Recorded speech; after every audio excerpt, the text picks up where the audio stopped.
اگر سیکولر پاکستان بنانا تھا تو انڈیا کی گورنمنٹ تو آج بھی اچھی ہے پاکستان، وہاں تو جمہوریت آج بھی زیادہ پنپتی ہے، ایک دفعہ بھی کوئی ڈکٹیٹر نہیں آیا، تماشا لگایا ہوا ہے میں یہ کر دوں گا میں وہ کر دوں گا۔ پاگل کون سمجھتے ہو ہمیں؟ بیوقوفوں کا ملک ہے جو تمہارے جی میں آتا کہتے جاتے ہو، جو جس کے من میں آتا ہے وہ کہتے جاتے ہو۔ سنو اسلام کس طرح کی خلافت چاہتا ہے، امیر المومنین خلیفۃ المسلمین حضرت عمر فاروق۔ سنو حکومت کس کو کہتے ہیں، حضرت عمر گزر رہے، فجر کی نماز کے بعد 2 گلیاں رہ گئی ہیں، آج پورا نہیں ہو سکا آپ کا دورہ، جو رات کو نقاب پہن کے 2 گلیاں رہ گئی تو نقاب اوڑھ کے ہی فجر کے بعد نکل گئے۔ ایک چھپر ہے چھوٹا سا، ایک کٹیا ہے جھونپڑی، بوڑھی اماں بیٹھی ہے، عمر فاروق گزرنے لگے، بوڑھی کو پریشان دیکھا، اماں جی اجازت ہو تو اندر آ جاؤں؟ بوڑھی کہنے لگی چل دوڑ جا اپنا کام کر، کیوں اجازت دوں؟ تیری مہربانی اماں آنے دو۔ کیا دوڑ جا؟ تیری مہربانی اماں گزارش ہے، چلو آ جاؤ۔ حضرت عمر فاروق فرمایا کرتے تھے میں نے اس عورت سے آئین سیکھا ہے، آئین، میں نے اس سے قانون سیکھا ہے، اس بوڑھی عورت سے۔ اندر آ گئے عمر فاروق، اماں کیا پریشانی ہے، کیا بات؟ اماں کہنے لگی خامد انتقال کر گیا، اولاد اللہ نے دی کوئی نہیں، میں غریب ہوں، 3 دن سے روٹی نہیں کھائی، 25 دینار کا قرضہ چڑھ گیا ہے، مجھے عمر فاروق سے بڑی شکایت ہے، اس نے میرا حال ہی نہیں پوچھا۔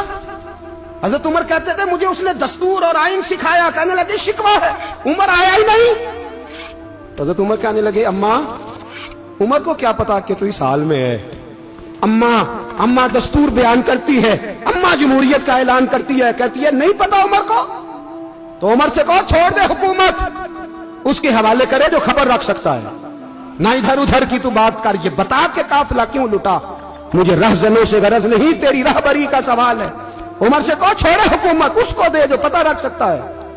حضرت سیدنا نافع فرماتے ہیں جس کے سامنے کسرا اور روم کے بادشاہ کانپا کرتے تھے، میں نے اس عمر کو بوڑھی اماں کے سامنے کانپتے ہوئے دیکھا ہے۔ راشا طاری ہے عمر فاروق کا، دوڑے گئے 25 دینار لائے، راشن رکھ کے لائے، روٹیاں پکائیں، بوڑھی اماں کو کھلائیں، کہنے لگے اماں 25 دینار لے لے اور چل، غلطی ہو گئی، عمر کو معاف کر دے۔ اماں بولی، بول کے کہنے لگی میں نہیں معاف کرتی، میں تو پکا پھل لوں، بس گرنے والی ہوں، ایک دفعہ قبر میں جا لینے دے، میرے رسول آئیں گے تو میں عمر کی شکایت کروں۔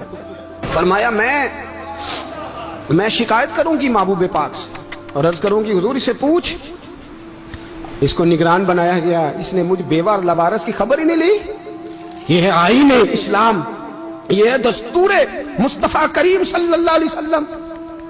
یہاں کتنے غریب بھوکے سوتے ہیں، کتنوں کے بچے روز اغوا ہوتے ہیں، کتنی مصیبتیں، گورنمنٹ کہتی ہے کچھ بھی نہیں کچھ بھی نہیں کچھ بھی نہیں، افواہ ہے افواہ ہے، افواہ ہے تو اس کا علاج کیوں نہیں ہوتا؟ آپ میدان میں سرے عام آ کے اس کا اعلان کیوں نہیں کرتے؟ جاگیے اور سنیے میری بات۔ حضرت سیدنا فاروق اعظم نے 25 دینار دیے، پھر اس اماں کو کھانا دیا، کوئی برادری نہیں اس اماں کی، کوئی ووٹ بینک نہیں، کوئی یہ اماں کسی بڑی برادری کی نہیں جس کا 2 لاکھ ووٹ ہو۔ امیر المومنین ہو کے عمر فاروق اماں کے قدموں میں بیٹھ گئے، کہنے لگے اماں عمر کمزور ہے، حضور کا سامنا نہیں کر سکتا، تیری مہربانی نبی پاک کے سامنے شکایت نہ کرنا۔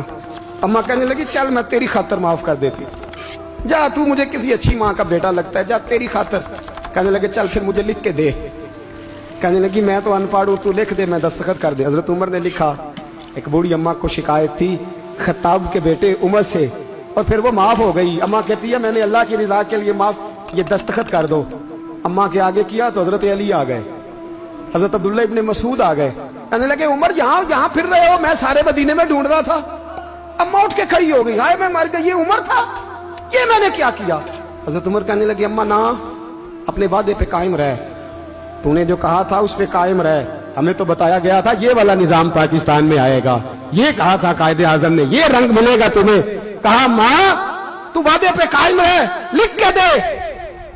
لکھا، اماں نے سائن کیے، پھر حضرت علی سے کہنے لگے بطور گواہ آپ بھی سائن کر دو، پھر عبداللہ ابن مسعود سے کہنے لگے آپ بھی سائن کر دو۔ سائن ہو گئے تو جناب عمر نے رکا لپیٹا، حضرت علی کو کہنے لگے علی تو میرا دوست ہے، میری صبحوں اور شاموں سے واقف ہے، علی تو میرا رازدار ہے یار، مجھے یقین ہے کہ میں تجھ سے پہلے مر جاؤں گا، جب عمر کا انتقال ہو جائے تو یہ رکا میرے کفن میں رکھ دینا، یہ رکھنا میرے کفن میں۔ علی کہنے لگے پھر کیا ہوگا؟